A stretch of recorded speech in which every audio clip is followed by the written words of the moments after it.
నమస్కారం, నా పేరు దివ్య. వార్తల్లో ముందుగా ముఖ్యాంశాలు.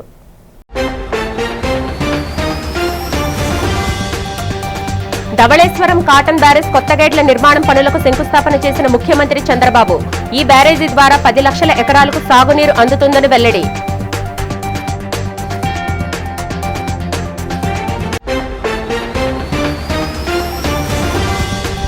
శ్రీకాకుళం జిల్లాలో ఉపాధి వలసలను శాశ్వతంగా నివారించడమే కూటమి ప్రభుత్వ లక్ష్యమన్న కేంద్ర మంత్రి కింజరపు రామ్మోహన్ నాయుడు.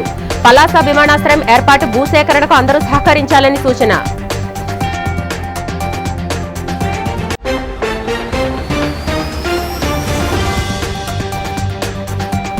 అనకాపల్లి జిల్లాలో విస్తృతంగా పర్యటించిన హోంమంత్రి బంగళపూడి అనిత.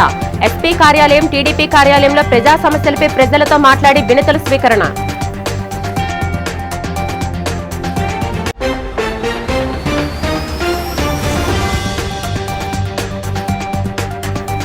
తెలుగు రాష్ట్రాల్లో ఆరుద్ర నక్షత్రం మాస శివరాత్రి సందర్భంగా కిటకిటలాడిన శైవ క్షేత్రాలు. తెల్లవారుజాము నుంచి భక్తులతో కిక్కిరిసిన శివాలయాలు. ధవళేశ్వరం కాటన్ బ్యారేజ్ ద్వారా దాదాపు 10 లక్షల ఎకరాలకు సాగునీరు అందుతుందని ముఖ్యమంత్రి నారా చంద్రబాబు నాయుడు పేర్కొన్నారు. సోమవారం ఆయన ధవళేశ్వరం బ్యారేజ్ కొత్త గేట్ల నిర్మాణ పనులకు ఘనంగా శంకుస్థాపన చేశారు. ఈ సందర్భంగా ఏర్పాటు చేసిన బహిరంగ సభలో సీఎం మాట్లాడుతూ, గత వైఎస్ఆర్సీపీ ప్రభుత్వం కాటన్ బ్యారేజీని పూర్తిగా నిర్లక్ష్యం చేసిందని, గేట్లు కొట్టుకుపోయినా పట్టించుకోలేదని తీవ్రస్థాయిలో మండిపడ్డారు. రాబోయే గోదావరి పుష్కరాల కంటే ముందే బ్యారేజీ గేట్ల పునరుద్ధరణ పనులన్నింటినీ పూర్తి చేస్తామని ఆయన స్పష్టం చేశారు. గత టీడీపీ హయాంలో పోలవరం ప్రాజెక్టు పనులను 72% పూర్తి చేశామని, ఒకవేళ తామే అధికారంలో ఉండి ఉంటే 2021 నాటికే పోలవరం పూర్తయి ఉండేదని సీఎం తెలిపారు. వచ్చే ఏడాది రానున్న గోదావరి పుష్కరాల కంటే ముందే పోలవరం ప్రాజెక్టును పూర్తి చేసి జాతికి అంకితం చేస్తామని వెల్లడించారు. 2 ఏళ్లలో సాగునీటి రంగం కోసం 24,000 కోట్లు ఖర్చు చేశామని, తుంగభద్ర గేట్లు కొట్టుకుపోతే తక్షణమే యుద్ధ ప్రాతిపదికన మరమ్మతులు చేయించామని గుర్తు చేశారు. రాబోయే సంవత్సరమే మనకు గోదావరి పుష్కరాలు వస్తున్నాయి. ఇదొక చరిత్ర.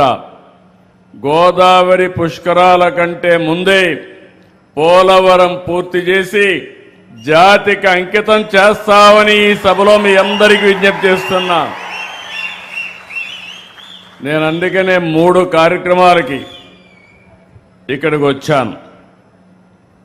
ఒకటి, మీరు చూస్తే గోదావరి డెల్టాకు కీలకమైనటువంటి ధవళేశ్వరం బ్యారేజ్ గేట్లన్నీ ఆధునీకరణ చేయడం, 153 కోట్లు, 117 గేట్లు ఇవి పెట్టడమే కాకుండా పూర్తిగా మరమ్మతులు చేసి ఈ ప్రాజెక్ట్ని కాపాడే బాధ్యత తీసుకున్నాం. ఎప్పుడు ఎన్డీఏ ప్రభుత్వం వచ్చినా, తెలుగుదేశం ప్రభుత్వం వచ్చినా రైతులకు భద్రత, భరోసా ఇచ్చేదానికి ముందుంటాం. అది మీరందరూ ఆశీర్వదిస్తున్నారని చెప్పి కూడా నేను మీకు తెలియజేస్తున్నా. ఒక మంచి పని చేస్తే ప్రజలు ఎట్లా గుర్తుపెట్టుకుంటారో గోదావరి జిల్లాల్లో ఉండే మీరే దానికి ఒక ఆదర్శం. 19వ శతాబ్దం గోదావరిలో నీళ్లు వెళుతున్నాయి. పైన మాత్రం వర్షాలు పడకుండా కరువు, తినేదానికి తిండి లేకుండా బాధపడ్డారు. ఇప్పుడే రామానాయుడు గారు చాలా క్షుణ్ణంగా చెప్పారు. దాంతో మనస్సు చెల్లించినటువంటి కాటన్ 1847, 1852 మధ్య గోదావరిపై ధవళేశ్వరం కట్టారు. ధవళేశ్వరం కట్టి అక్కడి నుంచి మీరు చూస్తే 175 సంవత్సరాలైంది. కానీ నాగరికత ఎక్కడ నీళ్లుంటే అక్కడే ప్రారంభమవుతుంది. గోదావరి డెల్టా దేశానికి అన్నపూర్ణగా మారిందంటే అది తెలుగు రాష్ట్రాల్లోని శివాలయాలు భక్తులతో కిక్కిరిసిపోయాయి. మాస శివరాత్రి, ఆరుద్ర నక్షత్రం ఒకే రోజు కావడంతో ఆలయాలకు భక్తుల తాకిడి భారీగా పెరిగింది. ముఖ్యంగా ప్రముఖ జ్యోతిర్లింగ క్షేత్రమైన శ్రీశైలంలో భక్తుల రద్దీ విపరీతంగా పెరగడంతో ఆధ్యాత్మిక శోభ సంతరించుకుంది. తెల్లవారుజాము నుంచే భక్తులు పాతాళగంగలో పవిత్ర స్నానాలు ఆచరించి భ్రమరాంబ సమేత మల్లికార్జున స్వామిని దర్శించుకోవడానికి క్యూ లైన్లో వేచి ఉన్నారు. సాధారణ భక్తులకు ఇబ్బంది కలగకుండా స్వామివారి దర్శనం త్వరగా కల్పించేందుకు ఆలయ అధికారులు వీఐపీ బ్రేక్ దర్శనాలను పూర్తిగా రద్దు చేశారు.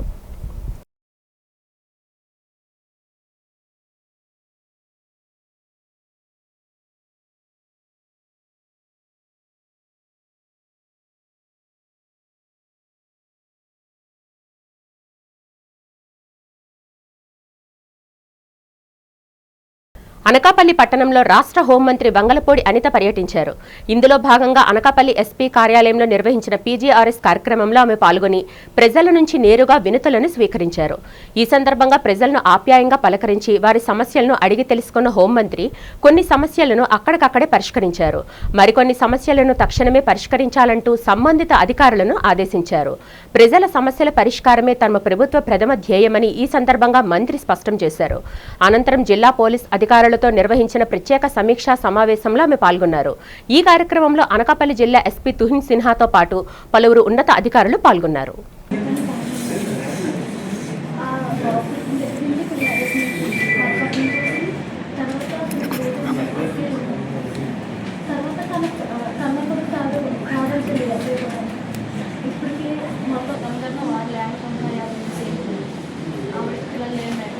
లేకపోతే వాళ్ళ బావగారు అబ్బాయి ఉన్నారు కదా బస్సు రాజుగా బస్సు వాళ్ళకి మీద ల్యాండ్ వదిలేయండి.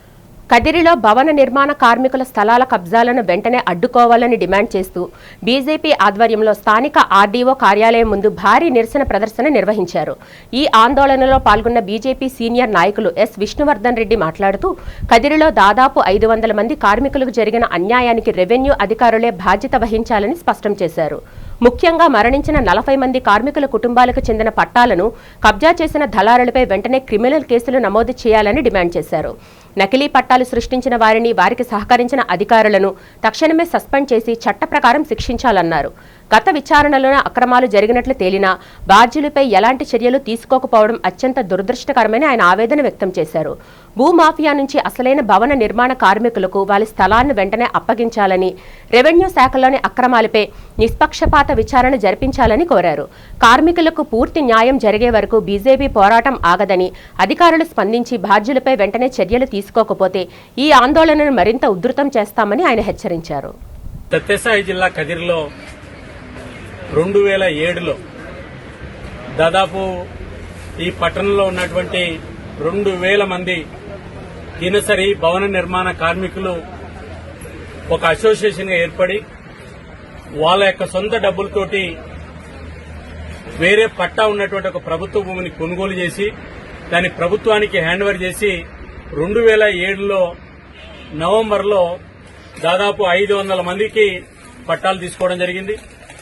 వీళ్లలో 500 మందికి సంబంధించినటువంటి దాదాపు వీళ్లలో పట్టాలకు సంబంధించిన విషయంలో కొంతమంది కదిరిలో రెవెన్యూ అధికారులతో కుమ్మక్కై, దళారులతో కుమ్మక్కై ఈ యొక్క ఎవరైతే పేదల పట్టాలు తీసుకున్నటువంటి ఎవరైతే ఉన్నారో వాళ్ళ యొక్క దినసరి కూలీల్లో నుంచి 100 రూపాయలు 200 రూపాయలు పెట్టుబడిగా పెట్టి తీసుకున్నటువంటి భూమికి సంబంధించి 40-50 మంది వాళ్ళ యొక్క భర్తలు చనిపోయినటువంటి యొక్క కార్మికుల యొక్క స్థలాలను ఫేక్ పట్టాలతో కొంతమంది రెవెన్యూ అధికారులతో కుమ్మక్కై కబ్జా చేయడం జరిగింది.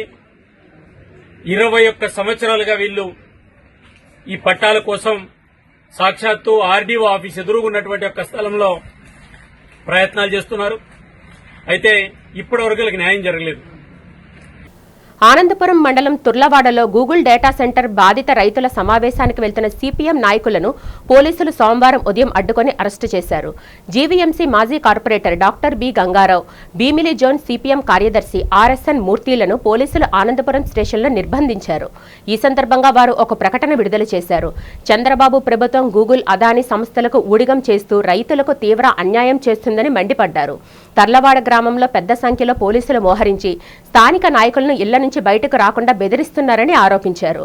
ఒప్పందం ప్రకారం 520 మంది రైతులకు 3 సెంట్ల భూమి ఇవ్వకుండా ప్రభుత్వం ఎగనామం పెట్టిందని సిపిఎం నేత గంగారావు విమర్శించారు. 56 మంది దళిత రైతులకు 20 సెంట్ల భూమి, వాణిజ్య భవనం, కుటుంబంలో ఒకరికి ఉద్యోగం ఇవ్వకుండా వేధిస్తున్నారని, మరో 6 రైతులకు నష్టపరిహారం చెల్లించలేదని ధ్వజమెత్తారు. రాయితీ భూములకు ఎలాంటి ఒప్పందం లేకుండానే తోటలను ధ్వంసం చేశారని, రైతుల రోడ్డును ఆక్రమించి గూగుల్ సంస్థ అక్రమంగా గోడ కట్టిందని ఆగ్రహం వ్యక్తం చేశారు. భూబాధిత రైతులకు న్యాయం జరిగే వరకు తమ పోరాటం ఆపబోమని వారు స్పష్టం చేశారు.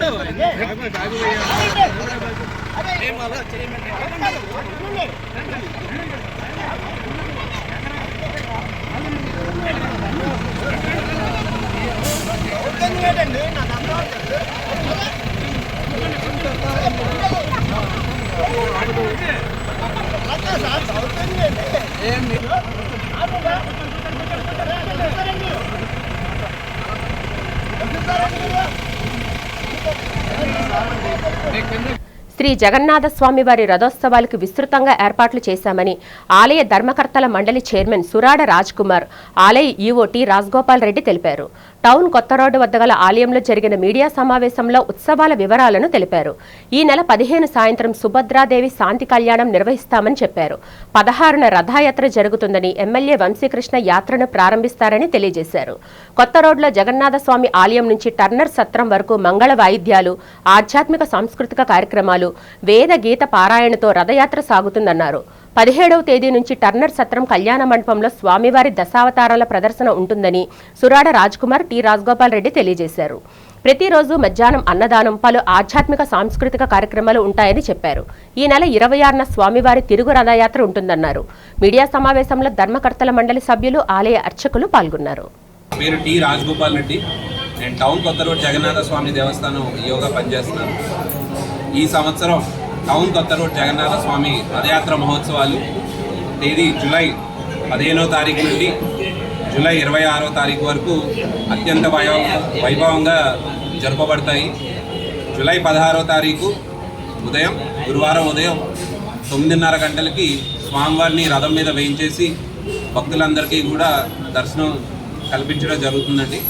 సాయంత్రం 5 గంటలకి మన దక్షిణ నియోజకవర్గ శాసనసభ్యులు, ఎమ్మెల్యే గారు శ్రీ వంశీకృష్ణ శ్రీనివాస్ గారి చేతుల మీదుగా తొలి రథయాత్ర ప్రారంభమవుతుందండి. స్వామివారిని టౌన్ కొత్త రోడ్ వద్ద ఆలయం నుండి టర్నర్ సత్రం వరకు రథం మీద తీసుకువెళ్ళి జూలై 17వ తారీఖు నుంచి 25వ తారీఖు వరకు దశావతారాల్లో అలంకరించి భక్తులందరికీ కూడా దర్శన భాగ్యం కల్పిస్తామండి. జూలై 26వ తారీఖు ఆదివారం సాయంత్రం 5 గంటలకి తిరుగు రథయాత్ర ప్రయాణం అనేది మొదలవుతుంది. ఆలయం వద్ద వరకు స్వామివారిని తీసుకొచ్చి మళ్ళీ ప్రతిష్ఠ చేయడం జరుగుతుందండి. ఆగస్ట్ 6వ తారీఖు మహా అన్నదానం ఆలయం వద్ద 5,000 మందికి ఏర్పాటు చేయడం జరుగుతుంది. ఆ మహా అన్నదానంతో ఈ సంవత్సరం రథయాత్ర మహోత్సవాలు ముగుస్తాయండి. భక్తులందరికీ కూడా దర్శన వేళలు ఉదయం 6 గంటల నుంచి రాత్రి 9:30 గంటల వరకు కూడా ఏర్పాటు చేయడం జరిగింది. ధర్మదర్శనంతో పాటు 20 రూపాయల ప్రత్యేక దర్శనం, 50 రూపాయల శీఘ్ర దర్శనం, అలాగే 200 రూపాయల విశిష్ట దర్శనం ద్వారా భక్తులు దర్శనం చేసుకోవచ్చు. దర్శనం అనంతరం ప్రసాద పంపిణీ కూడా చేయడం జరుగుతుంది. మధ్యాహ్నం రోజు కూడా 1000 మందికి అన్న సంతర్పణ కార్యక్రమం ఏర్పాటు చేయడం జరిగింది. అలాగే సాయంత్రం 4 గంటల నుంచి 9:30 గంటల వరకు ప్రవచనాలు మరియు సాంస్కృతిక కార్యక్రమాలు కూడా వివిధ అకాడమీస్ వారిచే ఏర్పాటు చేయడం జరిగింది. శ్రీకాకుళం జిల్లాలో ఉపాధి వలసలను శాశ్వతంగా నివారించడమే లక్ష్యంగా పలాస ప్రాంతంలో ప్రతిపాదిత విమానాశ్రయాన్ని నిర్మిస్తున్నామని కేంద్ర పౌర విమానయాన శాఖ మంత్రి కింజరపు రామ్మోహన్ నాయుడు స్పష్టం చేశారు. పలాసలో విమానాశ్రయ ఏర్పాటు, భూసేకరణపై స్థానిక ప్రజాప్రతినిధులు, అధికారులు, రైతులతో ఆయన ఉన్నత స్థాయి సమీక్ష నిర్వహించారు. ఈ సందర్భంగా మంత్రి మాట్లాడుతూ ఉడాన్ పథకం కింద పూర్తి ప్రభుత్వం ఆధీనంలోనే ఈ ఎయిర్పోర్టు నిర్మితమవుతుందని, ప్రైవేటుకు కట్టబెడతారనే అపోహలను నమ్మవద్దనని కోరారు. ఎయిర్పోర్టుతో పాటు సేకరించే భూముల్లో 500 ఎకరాలను పరిశ్రమల స్థాపనకు కేటాయిస్తామని, దీని ద్వారా వచ్చే ఉద్యోగాల్లో స్థానికులకే మొదటి ప్రాధాన్యత ఉంటుందని హామీ ఇచ్చారు. రాబోయే తరాల భవిష్యత్తు కోసం గల్ఫ్ దేశాలకు వలసలు ఆగేందుకు ఈ ప్రాజెక్టు కీలకమని పేర్కొంటూ మూలపేట పోర్టు తరహాలోనే పలాస ఎయిర్పోర్టుకు కూడా ప్రజలు సహకరించాలని కోరారు. దానికి ఎక్కడో ఒక దగ్గర ఒక అట్రాక్టివ్ గా ఉండాలి. ఎయిర్పోర్ట్ అని అంటే 10 మంది రావడానికి ఆసక్తి చూపిస్తారు. ఈ రోజు మూలపేటలో పోర్టు జరుగుతుంది. మనందరి అభిమాన నాయకులు రాష్ట్ర మంత్రివర్యులు అచ్చెన్నాయుడు గారి ఆధ్వర్యంలో బ్రహ్మాండంగా మూలపేటలో కూడా ఈ రోజు పోర్టు చేస్తున్నారు. మూలపేటలో పోర్టు చేయాలనంటే మూలపేట గ్రామాన్ని కూడా అక్కడ ఎక్వైర్ చేశారు. అక్కడ ఇంటిల్లి పాది కూడా బయటకు రావాల్సినటువంటి ఆవశ్యకత ఉండింది. మరి వాళ్ళందరూ కూడా భూమి త్యాగం చేశారు. ఈ రోజు పోర్టు వచ్చింది. ఆ పోర్టు రావడంతో ఈ రోజు ప్రపంచంలో ఉన్న పెద్ద పెద్ద కంపెనీలన్నీ కూడా మూలపేట దగ్గరికి రావాలని ఆసక్తి చూపిస్తున్నారు. మరొక అడుగు దూరం మనం ఇంకొక ఉదాహరణ తీసుకోవాలంటే భోగాపురంలో ఎయిర్పోర్ట్ వచ్చింది. ఆ భోగాపురంలో ఈ రోజు ఎయిర్పోర్ట్ వస్తే అక్కడ చుట్టూ ఉన్నటువంటి భూమి రేట్లు పెరిగాయి. అక్కడ అక్కడ ఎన్నెన్నో కంపెనీలు వస్తున్నాయి, అక్కడ హోటల్స్ వస్తున్నాయి, ఉద్యోగాలు చేయడానికి ట్యాక్సీల దగ్గర నుంచి ఎయిర్పోర్ట్ లోపల అనేక మందికి, వేలాది మందికి ఈ రోజు ఉపాధి దొరికే ఒక అవకాశం ఆ ఎయిర్పోర్ట్ వల్ల ఈ రోజు దక్కింది. నేను కేవలం ఈ రోజు 1 సంవత్సరం, 2 సంవత్సరాలు, 5 సంవత్సరాలు కాదు, మన పిల్లలు పెద్దవాళ్ళు అవుతున్నారు. వాళ్ళు కూడా భవిష్యత్తులో ఏదో ఒకటి ప్రాంతంలో ఉండి చేయాలి. ఇంక అందరూ కూడా పనికి ఎత్తుక్కుంటే ఎక్కడ నుంచే పోయి మనం ఇక్కడ భూమి నుంచుకొని ఏదో చేస్తామన్నా సరే బయట వస్తే ఎవరైనా అనుభవించగలుగుతున్నారా భూమి అయినా సరిగ్గా? మీరు కూడా ఒకటి మనసులో, నాకు సమాధానం మీరు చెప్పనక్కర్లేదు, మీరు గుండె మీద చెయ్యి వేసుకొని ఒకసారి చెప్పండి, మీ దగ్గర ఇక్కడ ఉన్నటువంటి భూములు కానీ చెట్లు కానీ ఎవరైతే ఉన్నాయో స్వయంగా ఎంతమంది చేస్తున్నారు, మిగిలిన వాళ్ళకి ఇచ్చి ఎంతమంది చేయగలుగుతున్నారు? ఆంధ్రప్రదేశ్ రాష్ట్ర హోంశాఖ మంత్రి వంగలపూడి అనిత అనకాపల్లి రింగ్ రోడ్లో జిల్లా తెలుగుదేశం పార్టీ కార్యాలయాన్ని సందర్శించారు. ఈ సందర్భంగా ఆమె పార్టీ కార్యాలయంలో స్వర్గీయ నందమూరి తారక రామారావు విగ్రహానికి పూలమాలలు వేసి ఘనంగా నివాళులు అర్పించారు. అనంతరం పార్టీ ముఖ్య నాయకులతో కలిసి ప్రత్యేక సమావేశం నిర్వహించారు. ఈ సమీక్షా సమావేశంలో పార్టీ బలోపేతం, స్థానిక ప్రజా సమస్యలపై సుదీర్ఘంగా చర్చించారు. కూటమి ప్రభుత్వం అమలు చేస్తున్న సంక్షేమ, అభివృద్ధి కార్యక్రమాలను ప్రతి ఇంటికి సమర్థవంతంగా తీసుకువెళ్లాలని పార్టీ నాయకులకు, కార్యకర్తలకు ఆమె దిశానిర్దేశం చేశారు. ఈ పర్యటనలో భాగంగా స్థానిక ప్రజలు, పార్టీక శ్రేణుల నుంచి మంత్రి అనిత వినతి పత్రాలను స్వీకరించారు. అర్జీలలో సమస్యలను త్వరితగతిన పరిష్కరించేందుకు అవసరమైన చర్యలు తీసుకోవాలని అక్కడికక్కడే సంబంధిత అధికారులను ఆదేశించారు. ఈ కార్యక్రమంలో టీడీపీ జిల్లా అధ్యక్షులు, AP housing corporation chairman Battula తాతయ్య బాబు, మాజీ ఎమ్మెల్యే, ఏపీ కార్పొరేషన్ చైర్మన్ గండి Babji, AP Gavara corporation chairman మల్లా సురేంద్ర తదితరులు పాల్గొన్నారు. ఏం లేదు, నేను వచ్చేదే తక్కువ, వచ్చిన తర్వాత మీ అందరూ అన్ని మాట్లాడుకోలేము. దయచేసి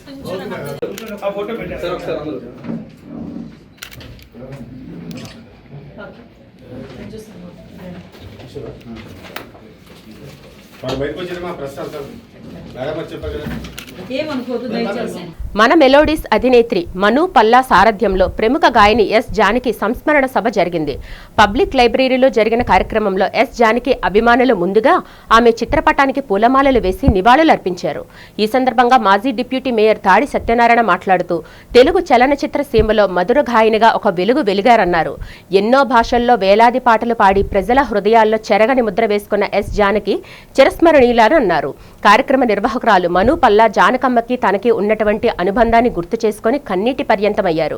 ఈ కార్యక్రమంలో భయ్యా శ్రీనివాస్, కొణతాల రాజు, సీనియర్ జర్నలిస్ట్ ఎంఎస్ఆర్ ప్రసాద్, ప్రముఖ ఆధ్యాత్మికవేత్త ఎంవి రాజశేఖర్, మెల్లోడి సత్యనారాయణ, మహమ్మద్ ఖాన్, వెంకట బాబ్జీ, భూపతి ఫణిభూషణ్, ఏయూ సంగీత విభాగం ఆచార్య జి శ్యామల, గాయనీమణులు జ్యోతి, రంజిత, స్వర్ణ, సుజాత, లక్ష్మి తదితరులు పాల్గొన్నారు.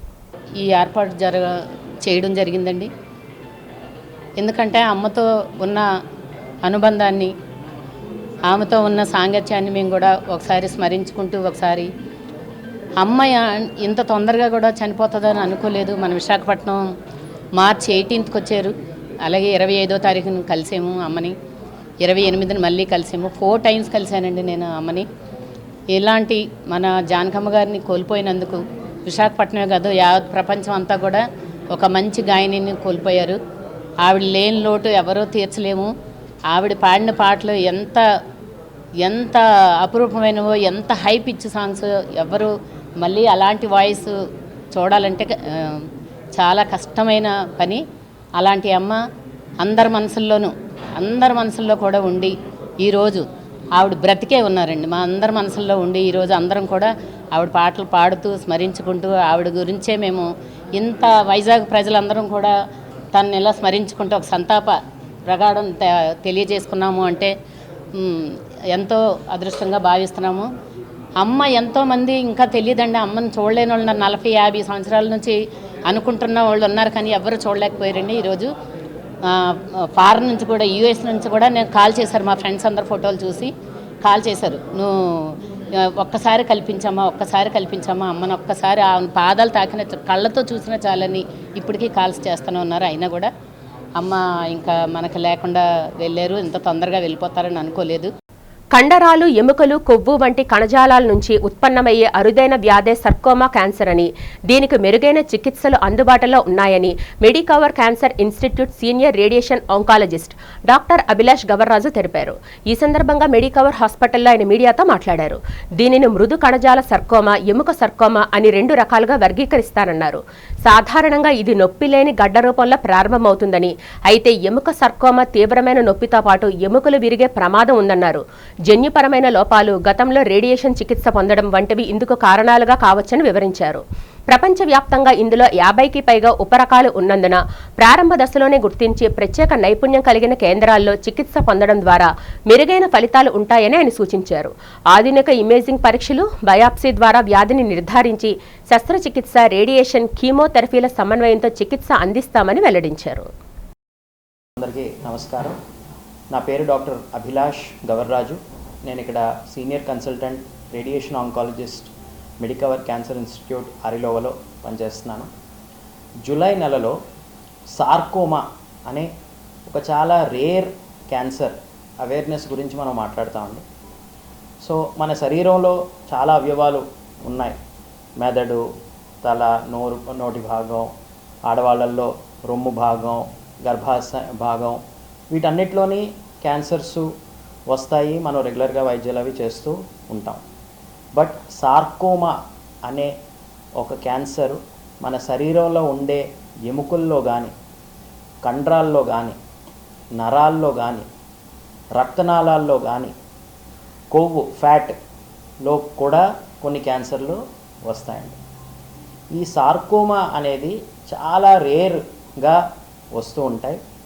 ప్రపంచంలో కూడా ఓన్లీ 5 నుంచి 10% క్యాన్సర్సే సార్కోమాస్లోని ఉంటాయండి. బట్ సార్కోమా అనేది అదొక వేరే ప్రపంచం. సార్కోమాస్లో కూడా చాలా రకాల క్యాన్సర్స్ ఉంటాయి. కొన్ని చాలా మంచి రకమైన ఉంటాయి, కొన్ని చిన్నపిల్లల్లోని వస్తాయి, కొన్ని చాలా పెద్దవాళ్ళల్లోనే వస్తాయి. చాలా రకరకాలుగా ఇది దాని లక్షణాలు బయట పెడతాయండి. సో సార్కోమాస్ ట్రీట్మెంట్ గైడ్లైన్స్ అనేవి చాలా డిఫరెంట్గా ఉంటాయి మిగతా క్యాన్సర్స్ కన్నా. మధురవాడ శ్రీ సిద్ధేశ్వర స్వామీజీ పీఠంలో గల శివాలయంలో ఆరుద్ర నక్షత్ర పర్వదినాన్ని పురస్కరించుకొని సోమవారం విశేష పూజా కార్యక్రమాలు వైభవంగా జరిగాయి. ఏకంగా 27 సంవత్సరాల తర్వాత వచ్చిన ఈ అరుదైన ఆరుద్ర నక్షత్ర సందర్భాన్ని పురస్కరించుకొని ఉదయం నుంచే స్వామివారికి పంచామృత అభిషేకం, అన్నాభిషేకం, ప్రత్యేక అర్చనలు, హారతులు భక్తి శ్రద్ధలతో నిర్వహించారు. ఈ సందర్భంగా ఆలయ నిర్వాహకులు మాట్లాడుతూ 1974లో శ్రీ సిద్ధేశ్వర స్వామీజీ చేత స్థాపించబడిన ఈ పీఠంలో 64 దేవతా మూర్తులు కొలువై ఉన్నారని అన్నారు. శివుని నిజరూపాన్ని ప్రతిబింబించే ప్రత్యేక విగ్రహ ప్రతిష్ఠ ఈ ఆలయ విశిష్టత అని తెలిపారు. ఈ ప్రత్యేక పూజా కార్యక్రమంలో పెద్ద సంఖ్యలో పాల్గొన్న భక్తులు స్వామివారిని దర్శించుకొని తీర్థప్రసాదాలు స్వీకరించి ఆధ్యాత్మిక అనుభూతిని పొందారు.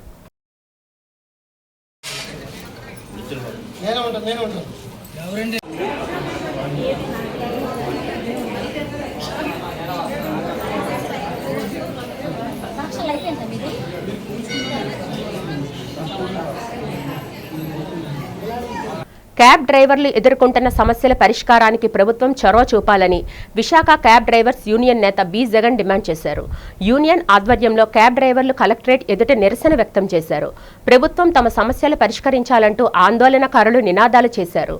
ఈ సందర్భంగా బి జగన్ మాట్లాడుతూ ఊబర్ క్యాబ్ డ్రైవర్లు ఎదుర్కొంటున్న సమస్యలను వివరించారు. ఊబర్ యాజమాన్యం డ్రైవర్ల శ్రమను దోచుకుంటుందని ఆరోపించారు. క్యాబ్ డ్రైవర్లకు రైడులు ఇచ్చినందుకు భారీ ఎత్తున యాజమాన్యం దోచుకుంటుందని చెప్పారు.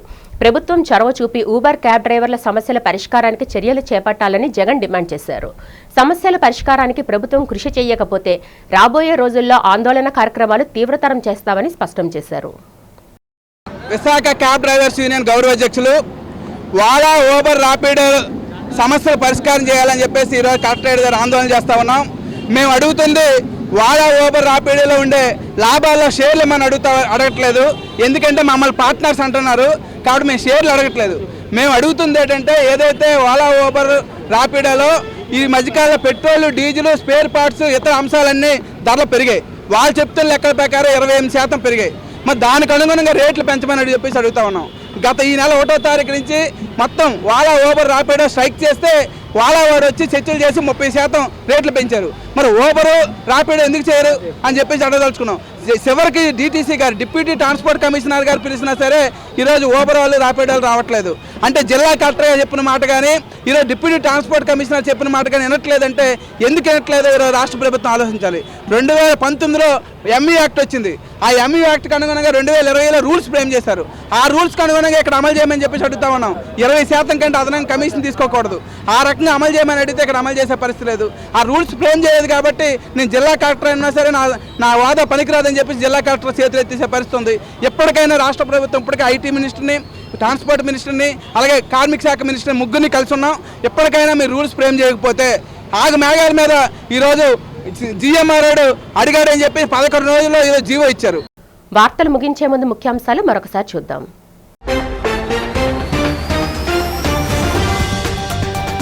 ధవళేశ్వరం కాటన్ బ్యారేజ్ కొత్త గేట్ల నిర్మాణం పనులకు శంకుస్థాపన చేసిన ముఖ్యమంత్రి చంద్రబాబు ఈ బ్యారేజీ ద్వారా 10 లక్షల ఎకరాలకు సాగునీరు అందుతుందని వెల్లడి.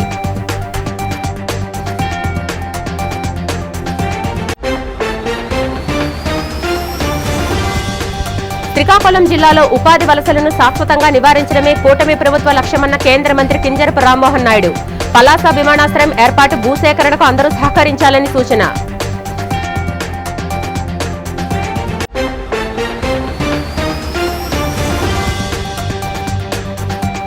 అనకాపల్లి జిల్లాలో విస్తృతంగా పర్యటించిన హోంమంత్రి బంగళపూడి అనిత. ఎస్పీ కార్యాలయం, టీడీపీ కార్యాలయంలో ప్రజా సమస్యలపై ప్రజలతో మాట్లాడి వినతుల స్వీకరణ.